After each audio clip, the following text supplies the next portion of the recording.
You do you అంతే. Yeah! అంటే ఈ సినిమా ఆఫర్ అండి ఇక్కడే అండి. ఈ సినిమా ఆఫరు ఇన్‌స్టా జూసి ఇచ్చానని జెప్పేసి డైరెక్టర్ గారన్నారు. అంటే ఎలాంటి దాపరికాలు లేకుండా ఉండటం వల్లే మీకు ఆఫర్ వచ్చిందా? రోల్ గూడా అలాగే ఉంటదా సినిమాలో?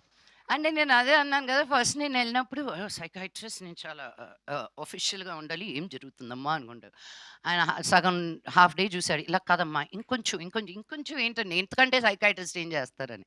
తర్వాత ఆయనే ఓపెన్ అయిపోయాడు. కాదమ్మా నువ్వు ఇన్‌స్టా రీల్స్‌లో చేస్తావు చూడు అలా కావాలని. ఐ వాస్ లైక్ సార్ నేను అలాగే ఏ సినిమాలోనూ చేయలేదు సార్. నా మొహం చూస్తేనే సీరియస్ రోల్స్ ఇస్తున్నారు అని.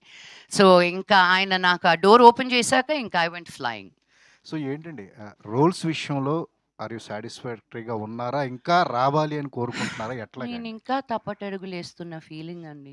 ఓకే. ఏదో సంవత్సరానికి ఆరా సినిమా చేస్తూ ముసలిదాన్ని అయిపోతున్నాను. ఇంకా చాలా సినిమాలు రావాలని కోరుకుంటున్నానండి. మీ తెలుగోళ్ళందరికి చెప్తున్నాను నేను.